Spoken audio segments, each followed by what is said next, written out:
بسم اللہ والصلاۃ والسلام علی رسول اللہ۔ مردوں یا غیر موجود اشخاص کو پکارنے، ان سے دعا کرنے کا کیا حکم ہے؟ مردوں یا غیر موجود اشخاص سے دعا کرنا شرک ہے، کیونکہ دعا ایک ایسی عبادت ہے جو صرف باری تعالیٰ کا حق ہے۔ ارشاد باری تعالیٰ ہے سورہ فاتر آیت نمبر 13، اور جنہیں تم اس اللہ کے سوا پکارتے ہو وہ تو کھجور کی گٹلی کے چھلکے کے بھی مالک نہیں ہے۔ اگر تم انہیں پکارو تو وہ تمہاری پکار سنتے ہی نہیں، اور اگر بالفرض سن بھی لیں تو تمہاری فریاد رسی نہیں کر سکتے، بلکہ قیامت کے دن تمہارے شرک کا صاف انکار کر دیں گے۔ اور اللہ کے رسول علیہ الصلاۃ والسلام کا ارشاد ہے، جس کا انتقال اس حال میں ہوا کہ وہ اللہ کے سوا کسی شریک کو پکارتا تھا تو وہ جہنم میں جائے گا۔ یہ روایت بخاری کی ہے۔ نیز مردے سے کوئی چیز کیسے طلب کی جائے جبکہ وہ خود زندہ اشخاص کی دعاؤں کا محتاج ہے؟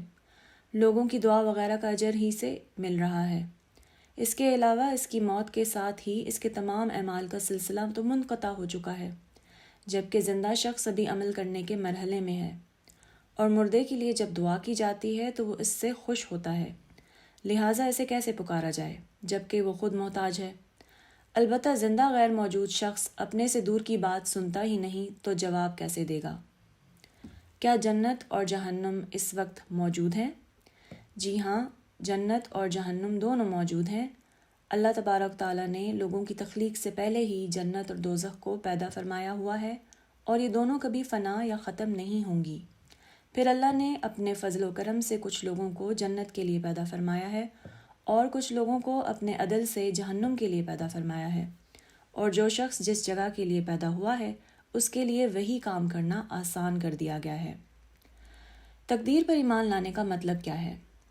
تقدیر پر ایمان لانے کا مطلب اس بات کی پختہ تصدیق کرنا ہے کہ ہر قسم کے خیر یا شر کا وجود اللہ کے فیصلے اور قدرت سے ہے، اور اللہ جو چاہتا ہے اسے کر ڈالنے والا ہے۔ رسول اللہ صلی اللہ علیہ وسلم نے فرمایا، اگر اللہ تعالیٰ تمام آسمان والوں کو اور تمام زمین والوں کو عذاب دے تو انہیں عذاب دینے میں وہ ظالم نہ ہوگا، اور اگر ان سب پر رحمت فرمائے تو اس کی رحمت ان کے لیے ان کے اعمال سے بہتر ہوگی۔ اور اگر تم احد پہاڑ کے برابر سونا اللہ کی راہ میں خرچ کرو تو اللہ تم سے یہ قبول نہ فرمائے گا یہاں تک کہ تم تقدیر پر ایمان لے آؤ، اور یہ بھی جان لو کہ تمہیں جو مصیبت لاحق ہوئی وہ تم سے ٹلنے والی نہ تھی، اور جس مصیبت سے تم بچ گئے وہ تمہیں لاحق ہونے والی نہ تھی، اور اگر تم اس عقیدے کے علاوہ پر مرے تو جہنم میں جاؤ گے۔